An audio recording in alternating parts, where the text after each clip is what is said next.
gentlemen, we are here as witnesses to President Trump's triumphant return to the White House.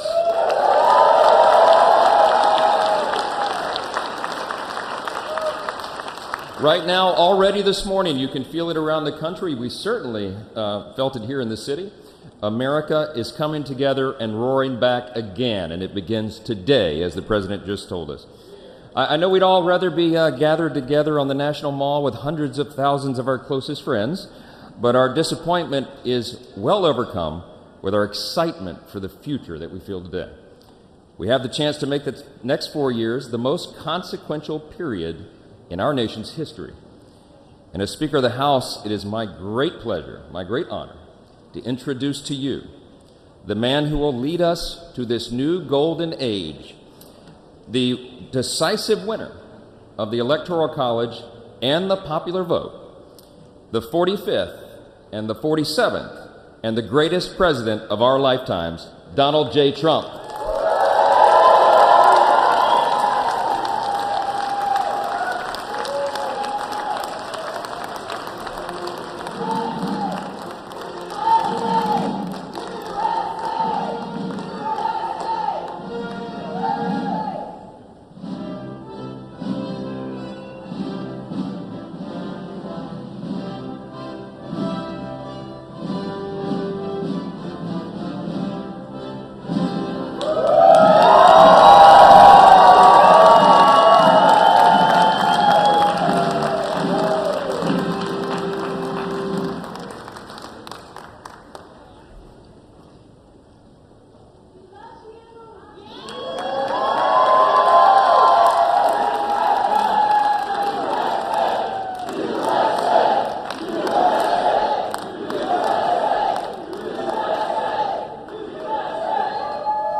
Well, thank you all so much for being here. And was that a hell of a speech or what? That was, man. That was a good way to start it off. You know, I didn't know exactly what the president would put in that speech, and I hoped to myself that he wasn't going to hold back, and sir, you didn't hold back. That was a hell of a way to start the next 4 years. But I just want to say from the bottom of my heart, and I know I speak for the president and for all of us, thank you, thank you, thank you for making this possible. We love you. We wouldn't be here without you, and we're going to make America great again together for the next 4 years.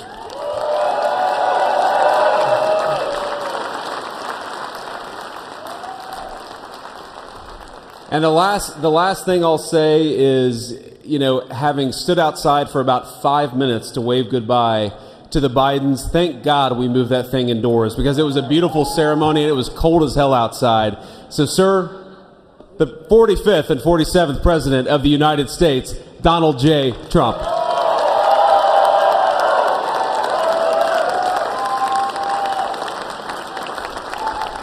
No, he's right. I said, oh, look at this beautiful sunny day. We blew it. And then I went outside and we were freezing. You would have been very unhappy.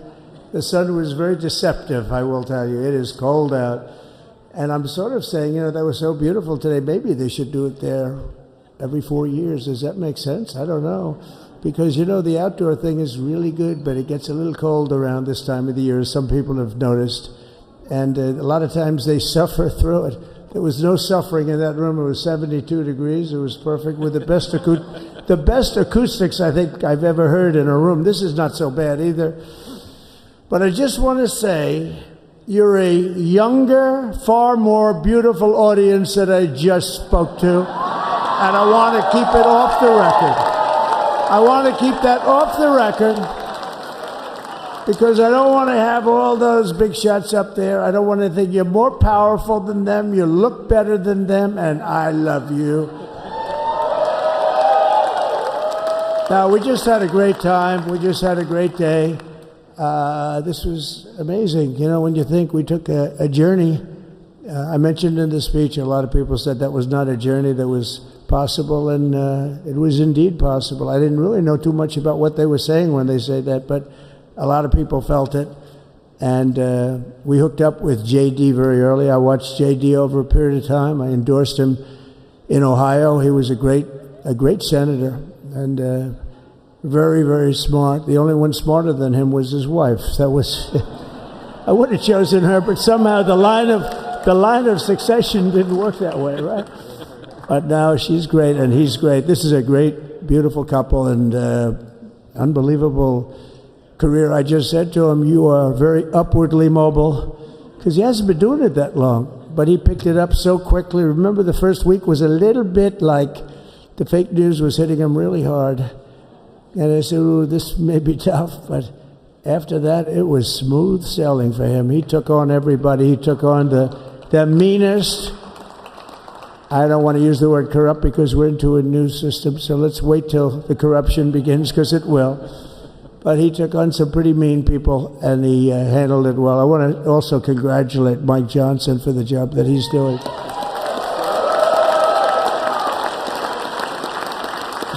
Steve, we gave him a majority of almost nothing, and then I said, to make it tougher on him, let me take 2 or 3 of the people, right? I said, he'll only have to suffer with that for about 3 months. How are they doing, by the way? Are they? Is that moving along? Totally unified. I said, do you mind if I take this one, that one, and a couple of others? He didn't mind. He can handle it. No, he's a man that's liked by everybody. I've never met a man like this. You've got how many is it, 219 or 220 or something? 220. And of the 220, 219 really like him. I noticed he got 1 negative vote once about 2 weeks ago. But I think even 220 like him, if you want to know the truth. And that's very unusual. I know a lot of nice guys in Congress, and they have 35 people that hate him. So if you have 35 people that hate you and you only have 1 or 2 or 3 votes, you'll have 5, I think.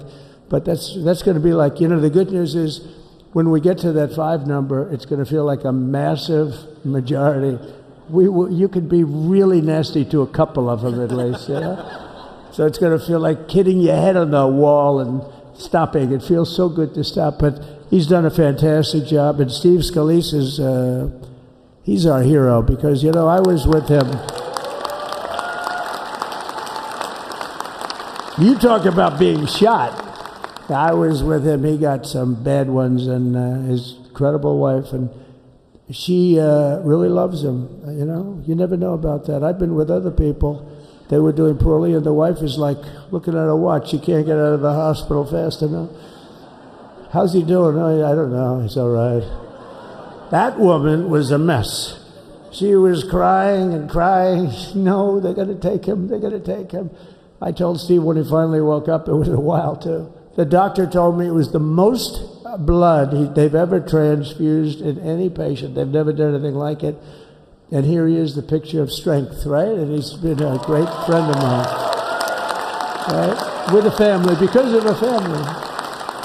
And what a job you did. It worked out pretty much better than we even thought, right?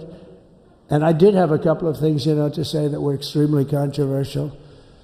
And between JD and Melania and anybody else that heard, please, sir, it's such a beautiful, unifying speech. Please, sir, don't say these things. I said, I'm telling you, it's going to play great. They say, you're right. For this group of people, it's going to play great. You're the only ones I hurt by not, but we had some beauties, didn't we, Melania? She said, sir, calls me sir when she's angry. I said, no, I'm only kidding. I better say I'm only kidding, or the press is going to pick that one up loud and clear. No, but she said, no, I think it would be terrible. It's such a nice speech. I think it's, it all depends on your delivery. How was the delivery? Was it good? But she said it's such a beautiful speech. You can't put things in there that you were going to put in. And I was going to talk about the J6 hostages, but you'll be happy because, it's action, not words that count. And you're going to see a lot of action on the J6 hostages. you a lot of that. And I was going to talk about the things that Joe did today with the pardons of people that were very, very guilty of very bad crimes, like the Unselect Committee of Political Thugs, where they literally, what they did is they destroyed and deleted all of the information, all of the hearings, practically not a thing left. They deleted all the information on Nancy Pelosi having turned down the offer of 10,000 soldiers. You wouldn't have needed 10,000. You could have had 500, and it would have stopped. Because we may have had 1 million people that day, the people that were there. You don't see any photographs, but we have a lot of great photos. But you don't see those photographs. They don't put them in. They show the people at the Capitol. But I was talking about that. I was going to talk about that. They said, please don't bring that up right now. You can bring it up tomorrow. I said, how about now in front of the I'll bring it up right now. This little time delay is good because we're getting great reviews on the speech. Now watch. They'll take the speech and say, I didn't like it because he left there and he talked to people. But we're giving you a little more information than we gave upstairs. But no, they pardoned a lot of people. They pardoned, before we even get to today, they pardoned, 33 murderers, absolute murderers, the worst murderers. When you get the death sentence in the United States, you have to be bad because they don't give it much. And he pardoned almost everybody having a death sentence. And if you went through the crimes that were committed, you wouldn't even believe them. The level of violence, the people that were killed, the innocence of people that were killed and children killed by these people. And he pardoned them for whatever reason. He spared them, but they didn't spare the people that they killed. And, who knows what happens in the future. It's one of the worst because a lot of times they let them out early after that. They say you're going to be in for life, but then all of a sudden they get let out for good behavior, and then they go on a rampage. It's one of those little things, right? But I was going to talk about that. But I was really going to talk about the level of, what's going on. Why are we doing this? Why are we trying to help a guy like Milley? Why are we doing Milley? He was pardoned. What he said, terrible what he said. Why are we helping some of the people? Why are we helping Liz Cheney? Liz Cheney is a disaster. She's a crying lunatic and crying Adam Kinzinger. He's a super crying. I never saw the guy not crying. He's always crying. I look at him. I remember years ago he was actually on my side. And then one day, when you don't want to kill people in wars, they turn against you. Liz Cheney hated the concept of not going to war with everybody. Let's kill everybody. Let's spend a lot of money on military equipment. Where her father works, right? And but what she did was incredible. Think of it. They destroyed and deleted all of that information that went on for almost 2 years against Trump. And the reason they did, because it was all false. Like the person that said, I tried to strangle a Secret Service agent. That's one of the toughest human beings I think I've ever seen. I actually had a friend saying, please don't change that, sir. You are the coolest sucker in history. Remember, she said, I put my hands around his neck because he wouldn't go to the Capitol. Made up fiction. And I was rebuffed. And the guy on the right is a massive weightlifter, probably stronger than me. Do you think he's stronger than me, honey? You know who I'm talking about. Possibly stronger than me. Slightly younger than me, like, I won't say how many years because I don't want to talk about that, but a lot of years. But I had a friend that said, why are you disputing that story? That's the coolest story I've ever heard. That I would attack a karate champion, get slightly rebuffed, and then throw my arms around a guy with a neck about this big. Even though there are bars, there are bars, you can't really do that anyway. So I wanted to talk about that. But all of that stuff got deleted. And the reason it got deleted is they were all caught in lies. Secret Service testified, and they said it didn't happen. Actually, the two guys were very embarrassed. They're suffering because their friends are saying, did Trump really do that to you? But they gained a whole new respect for me. But it was just make-believe stuff, and there were a lot of make-believe stories made up. So rather than suffer the wrath, like the story with Nancy Pelosi, I offered her 10,000 soldiers. She knows it. She admitted it on tape that her daughter made. She's a videographer or whatever you call her, which I'm glad she is. Oh, she can't be in good stead with Nancy. But Nancy said it was my responsibility as she's leaving the Capitol. She said it was, and it was. She's in charge of security at the Capitol. But I offered them up to 10,000 soldiers, even more. One time I said more, as many as you need. But you needed 400 or 500. If 4 or 5, you 10,000, that would be more than the number of people there by lot. But we offered her 10,000. Think of it, 10,000 soldiers. In other words, J6 wouldn't be J6. There would have been no J6. But she rebuffed them. She didn't like it. No, she didn't like it. Maybe she wanted that to happen. But she's guilty as hell. And now we would have to go through the process because they destroyed all evidence. They deleted everything. There's virtually nothing left. The other fake story and so many other fake stories. And many people came out on our side. And those people now would got to find them. There's nothing left. So that's a criminal offense. If that were a civil case, it would be a criminal offense.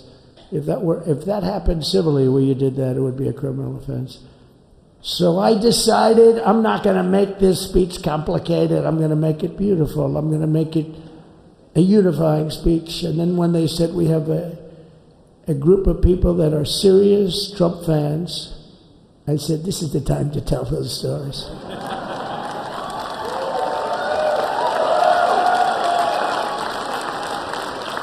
He knows. So, but seriously, I'd like to, I think it was a tremendous success. I think we're very lucky we put it inside because it is really cold. We just went to the helicopter out of respect to something that's taken place for a long time. I guess it's as old as helicopters. You used to get into a stagecoach, now you get into a helicopter. Times change. But it's pretty old custom. And it's a beautiful custom, actually. It's a beautiful custom. I wish we could have had a better relationship. I wish we could have had a better relationship between Republicans and Democrats. I was with Senator Schumer. I said, Chuck, I think it's time we all start getting along a little bit because it doesn't make sense. I mean, we literally never get a Democrat vote. They never get a Republican vote, almost. And although there is a bill coming up very shortly that we have a lot of Democrat votes, right? That's going to be a very beautiful bill. We're going to have a deciding, I would say, within a week or so, I think. And it's going to be a very good bill. You all know what I'm talking about. So I just want to thank you all for being here. You have been our fans from day one. All these people all over. You've been our fans. This has been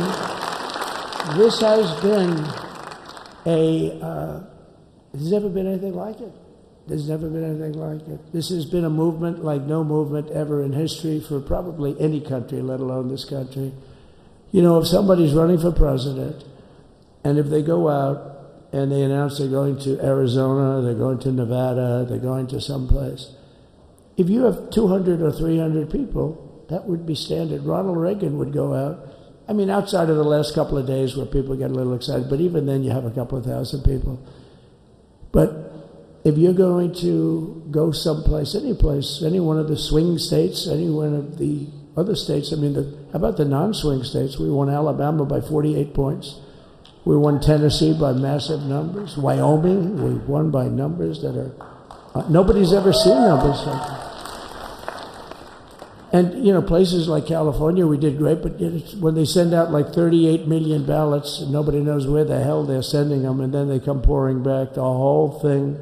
You know, they passed a law in California that if you work in an election bureau, and if you so much as ask for a voter ID, if you say, sir, ma'am, could I please look at your voter ID? They have the right to put you in jail. You're a criminal. Can you believe that? There's only one reason that happens. They want to cheat. So they had it where voter ID wasn't accepted.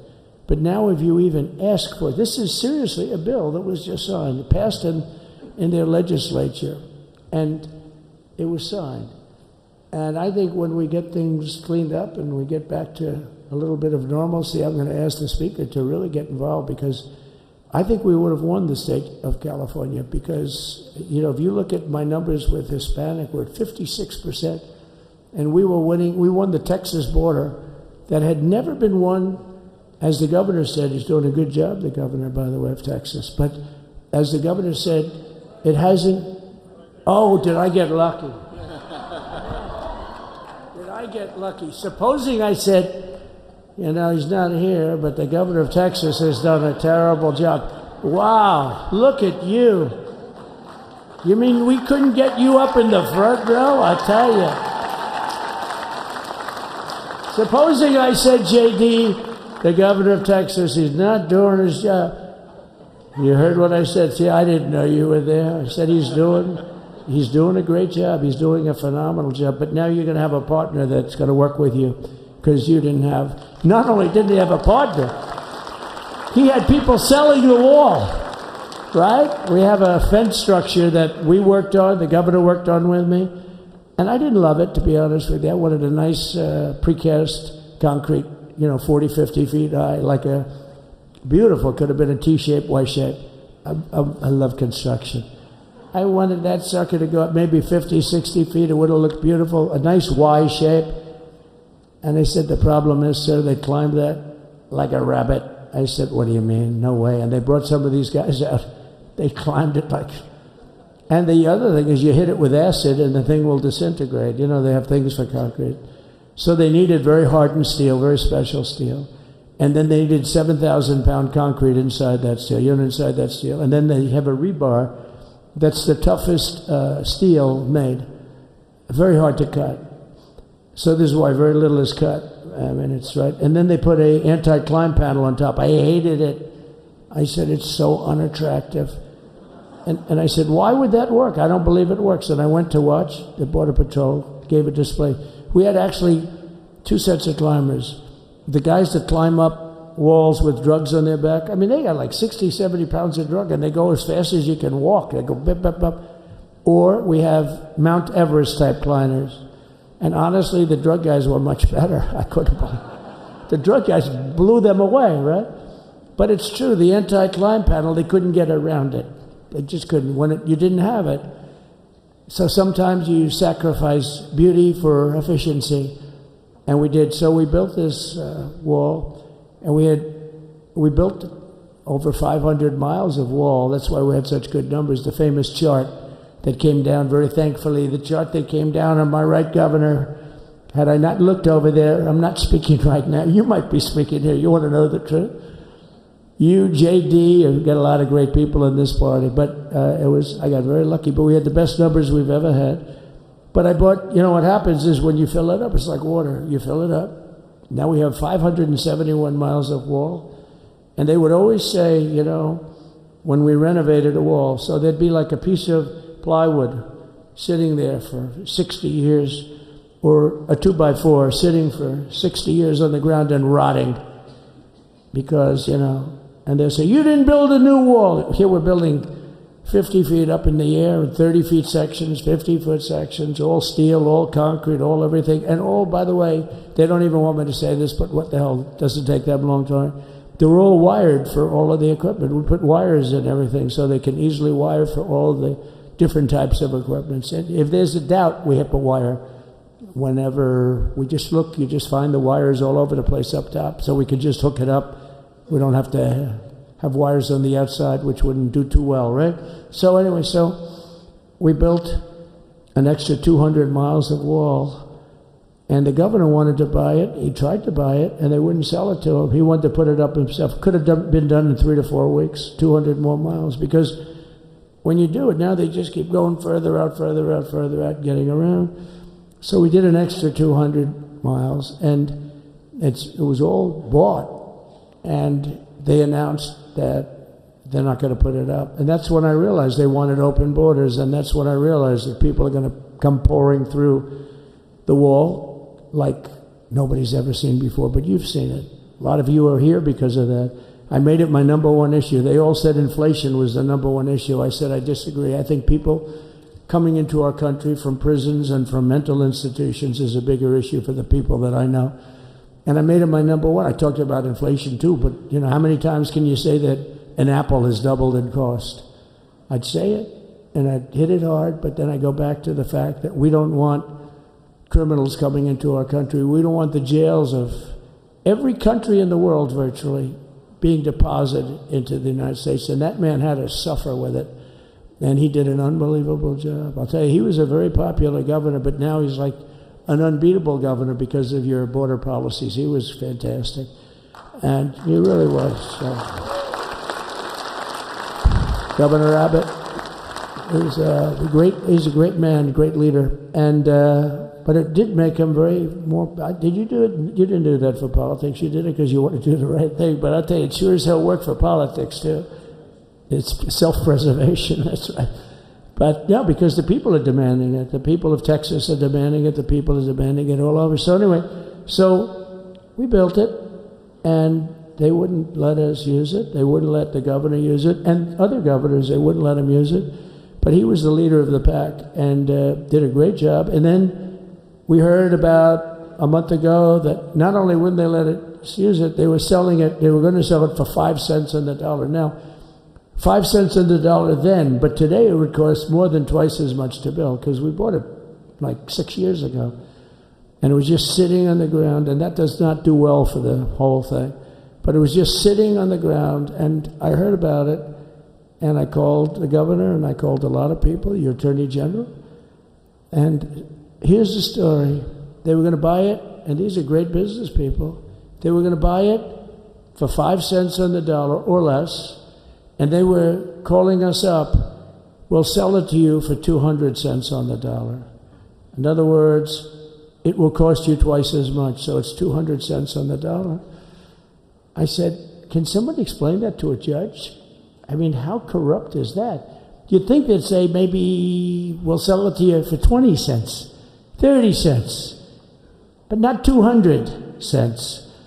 So they were going to buy something for 5 cents, and they were going to sell it to us for a fortune. They were going to make it would be, they'd have it down in Fortune magazine, they'd put it of the deal of the year, okay? You buy something like that. But it was so corrupt and so horrible. And when we told that to the administration, they didn't care. They just kept going forward. They couldn't care less. And they kept going forward. They knew that they were trying to sell it back to us. They would have sold it back to us. You would have ended up buying it. You would have paid probably 50, 60 cents, who knows. But they were going to use it for scrap metal, but then they made a much better deal. They could just buy it and sell it to us for 15, 20 times what they paid. 20 times, think of it, like 20 times what they paid. And we wouldn't let it happen. And the governor with his attorney general, Ken Paxton, they made a fantastic, they're a good lawyer. He's pushed around pretty good by people, right? I said, you got a great attorney general. They should leave him alone. He was with me. But Ken and the governor went to court, and a judge actually became incensed and actually called for an investigation. How could a thing like this happen? So he stopped it. So we're waiting to put that wall up. And now that you have a new president, that wall will go up so fast. The governor will complain, sir. This is Greg Abbott, sir. Please, the wall is going up too fast. Please don't do that. You know the story about winning. No, we're going to win too much. We're winning too much. Please, stop. People always love that one. We'll do this with the wall. Governor Abbott calls, sir, the wall is going up too fast. We can't take it. We just can't take it. No, I think you'll be very happy if the wall goes up too fast, right? But we'll get that done, and we'll work with you on that. But it was a great decision by a great Texas judge, right? And it was beautiful to watch. He stopped them right in their track. I mean, they were literally loading this stuff onto trucks. It was terrible. Honestly, it was terrible.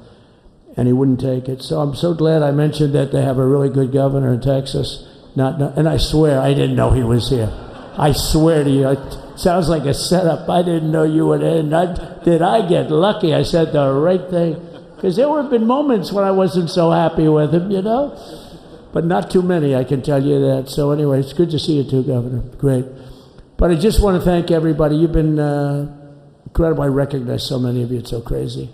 But this has been a long journey. This was a journey that started in 2015, probably started 20 years before that. People used to say, you're going to run for president? You're going to run? And I always said, no, I don't want. And then one day I said, let's give it a shot. And what I talked about then was the border, too. I think it probably was the number one issue for me. Back in 2015, 2016, I talked about the border.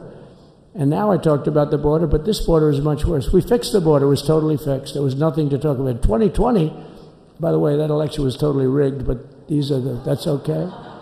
It was a rigged election. You know the only thing good about it? It showed how bad they are, showed how incompetent, and frankly, historically, this is a much bigger event. If that would have gone like it should have, the bad thing about it is some bad things happen, like a lot of people in our country that wouldn't be in our country right now. So that's the bad part. But I will say that it started in 2015, and right from the beginning, we went to the top. Day one, they announced Trump, and Trump went to number one and stayed there for the whole primary. And then we took on Hillary. She didn't look too happy today. We took on Hillary. A very nice person, but we took on Hillary and we defeated Hillary, and then we did much better the second time in 2020. You know, we got millions more votes. We got millions, like 10, 12 million more votes than we did the first time.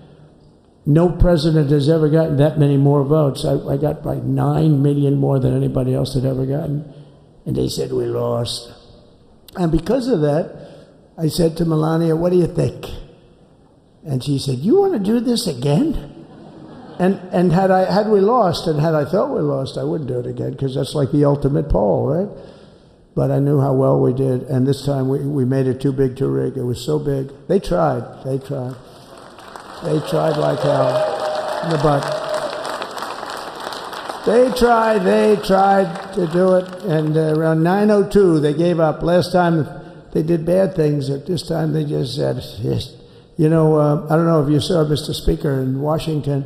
They had placards. They were all set to march. They thought it'd be closer. A gentleman asked me, a very respected gentleman asked me yesterday, how come the polls were so wrong? They showed you winning, but not in a landslide.